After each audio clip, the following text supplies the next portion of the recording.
Bienvenue sur Africa 24 dans cette nouvelle édition du QG News. Voici les titres. Le Tigré au cœur d'une grave crise humanitaire. L'agence américaine d'aide internationale dénonce des entraves. En Éthiopie, seulement 10% de l'aide humanitaire parvient au Tigré selon l'agence américaine. Ratification du statut de Rome par le Soudan peut être une première étape vers un procès d'Omar el-Béchir à la Cour pénale internationale. Renforcement de la coopération entre l'Égypte et le Nigeria, un partenariat notamment sur le plan commercial, marqué en 2020 par une forte progression. Le décryptage à suivre dans ce journal. Important remaniement du gouvernement en Afrique du Sud, un gouvernement sud-africain depuis plusieurs mois sous le feu des critiques. C'est ainsi que le président Cyril Ramaphosa a annoncé ce jeudi 5 août ce remaniement gouvernemental. 10 nouveaux ministres ont été nommés, notamment à la défense, aux finances et à la santé. On note ainsi le départ de Zweli Mkhize à la santé, suspendu depuis le début du mois de juin.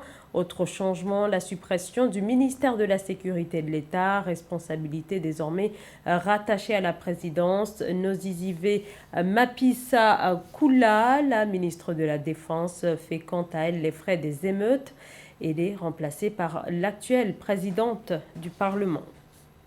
Seuls 10% de l'aide humanitaire parvient aux populations du Tigré. L'aide internationale peine à parvenir à cette région.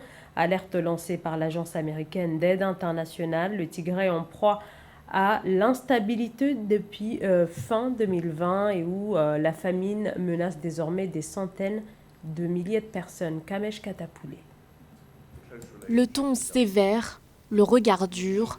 Le secrétaire général adjoint des Nations Unies aux affaires humanitaires, Martin Griffiths, donnait une conférence de presse ce 3 août sur la situation au Tigré. Aux côtés de Catherine Sosi, la coordinatrice résidente des Nations Unies en Éthiopie, le diplomate a plaidé en faveur d'un meilleur accès de l'aide humanitaire dans cette région située au nord du pays. C'est un besoin calculé, 100 camions par jour. Pour que cela fonctionne, nous devons changer les circonstances qui font que les camions arrivent lentement. Nous devons avoir accès aux routes terrestres, et ce de façon sécurisée. Et cela vaut aussi pour les vols entrant et sortant de Mekele.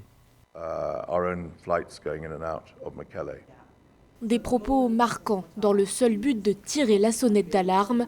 Actuellement, seuls 10% de l'aide humanitaire parvient au Tigré selon l'agence américaine d'aide internationale. Une situation critique à l'heure où la crise alimentaire s'aggrave. Au début du mois de juillet, les Nations Unies avaient déjà lancé un cri d'alerte, affirmant que plus de 400 000 personnes avaient franchi le seuil de la famine.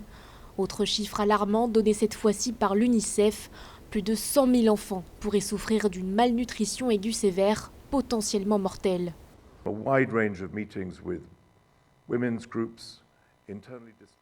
Après de nombreux entretiens avec des femmes, des déplacés internes, des enseignants, la communauté locale, les agents de santé, les besoins correspondent bien à ce qui a été dit. Ils sont énormes, ils sont urgents, ils sont importants. De son côté, la directrice de l'agence américaine d'aide internationale, Samantha Power, opte pour la même sévérité. Dans un message publié sur les réseaux sociaux, elle a appelé toutes les parties à cesser les hostilités, affirmant qu'il n'y a pas de solution militaire à ce conflit. Le gouvernement de transition soudanais a voté il y a quelques jours en faveur de la ratification du statut de Rome de la Cour pénale internationale, une nouvelle étape vers un éventuel procès de l'ancien président Omar el-Béchir devant la justice internationale. Omar el-Béchir accusé de génocide. Nathalie Mouf. Un pas important a été franchi par le Soudan pour son adhésion à la Cour pénale internationale, la CPI. Le 3 août 2021, le gouvernement soudanais de transition a approuvé le projet de loi pour la ratification du statut de Rome. Nous avons approuvé à l'unanimité un projet de loi sur l'adhésion du Soudan au statut de Rome de la Cour pénale internationale. La justice et la responsabilité sont le fondement solide d'un nouveau Soudan attaché à l'état de droit que nous cherchons tous à construire.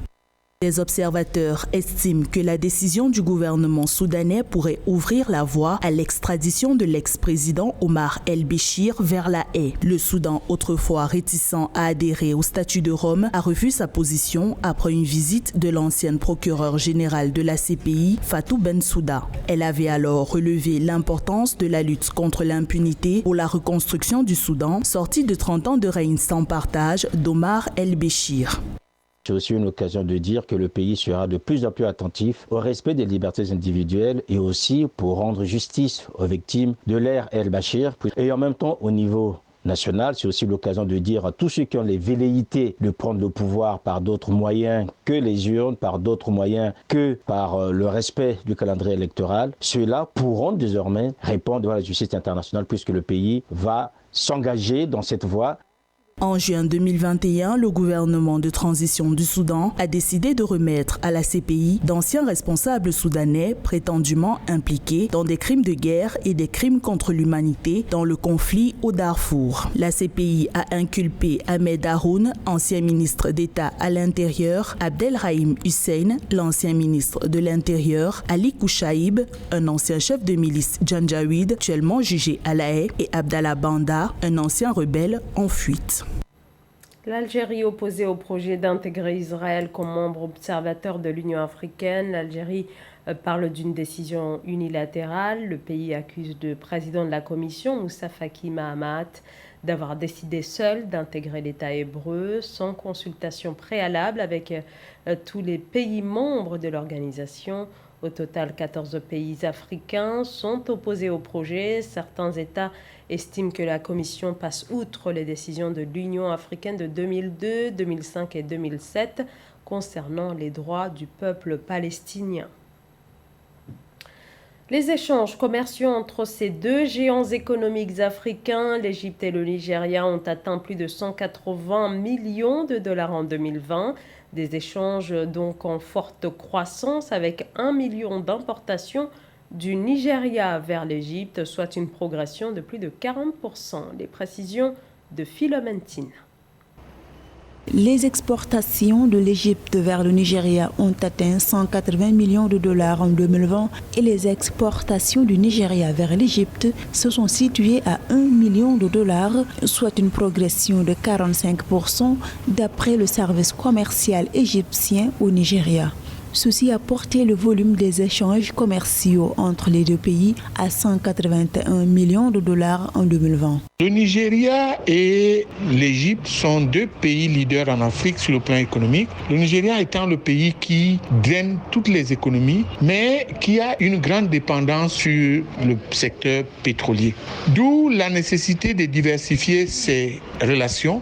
Le Nigeria, à travers cette relation, va donc profiter pour augmenter sa compétitivité, mais l'Égypte a beaucoup à apprendre au Nigeria dans le domaine de la transformation des produits. L'Égypte et le Nigeria continuent à œuvrer afin de mieux stimuler les échanges commerciaux et les investissements communs. C'est dans ce cadre que le pays maghrébin envisage d'accroître les possibilités d'exportation de meubles vers le Nigeria, même si le pays ouest-africain possède une industrie locale du meuble qui couvre entre 50 et 60% des besoins du marché. Pour exporter vers l'Égypte, le Nigeria doit arrimer son économie à une économie qualitative pour être capable de profiter du contexte de la zone de libre-échange continentale. Par ailleurs, l'Égypte espère améliorer ses relations commerciales avec le reste du continent dans un contexte marqué par la mise en application progressive de la zone de libre-échange continentale africaine qui devrait passer par des investissements communs dans les secteurs manufacturiers et haut de gamme, entre autres. Le Niger s'est récemment doté d'une plateforme numérique dénommée Dudal. Il s'agit d'un portail conçu pour valoriser le savoir-faire dans le domaine de l'agriculture. La plateforme s'adresse aux acteurs du secteur rural. Elle a été élaborée notamment avec le ministère de l'Agriculture. Philomentine. À travers sa nouvelle bibliothèque numérique de l'agriculture et du développement rural dénommée Dudal, le Niger vise à moderniser le monde rural en lui offrant les outils et les moyens de rehausser la production agricole afin d'améliorer le cadre de vie des populations rurales. Les ressources de la bibliothèque numérique se répartissent en plus de 1300 sujets relevant du secteur rural et concernant les systèmes de culture, l'élevage, les ressources naturelles, l'hydraulique, la pêche, entre autres. Face au risque de l'insécurité alimentaire qui pèse sur de nombreux pays dont le Niger, il devient impératif pour le gouvernement de mettre l'accent sur l'innovation dans le domaine agricole pour s'adapter à la nouvelle donne. Néanmoins, en raison du déficit en matière d'infrastructures électriques et informatiques important dans le milieu rural, le déploiement de cette plateforme pourrait être compromis, d'où la nécessité de réaliser des investissements conséquents pour lever ces freins. Le portail numérique d'UDAL a été initié dans le cadre de l'initiative Niger 2.0. Une stratégie qui vise notamment à améliorer les conditions de vie des populations en mettant le numérique au service du développement socio-économique. Preuve de plus que le numérique est déjà de plus en plus présent dans l'agriculture, de nombreux agriculteurs nigériens utilisent déjà Internet pour vendre certains de leurs produits agricoles. Une fois utilisés de manière efficace et efficiente, les ressources que procure Douda devraient permettre à de nombreux agriculteurs de se perfectionner, d'accroître leur rendement et contribuer au final à limiter le risque de l'insécurité alimentaire dans le pays. Le secteur rural est le principal moteur de la croissance économique du Niger. Ainsi, le gouvernement a adopté une stratégie de développement rural qui vise la croissance économique et la préservation de la stabilité économique à moyen et long terme grâce au développement des filières agro-silvopastorales et à la diversification des activités non agricoles des ménages ruraux.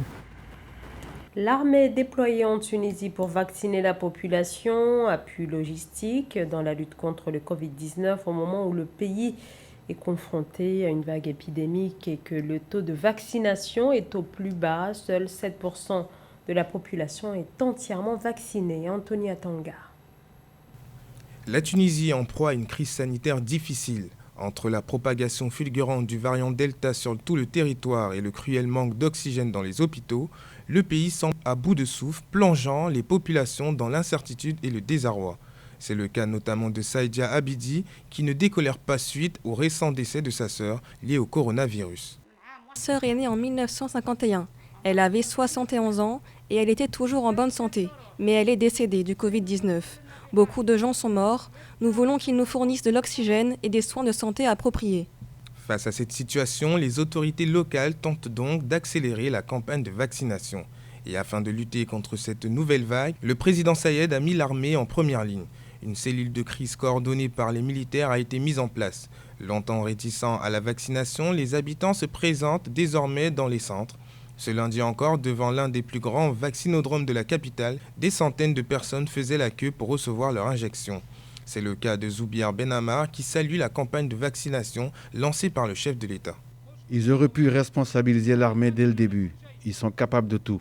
Nos services de santé sont limités et les gens veulent se faire vacciner. Que Dieu soit avec lui. La rue sera juge.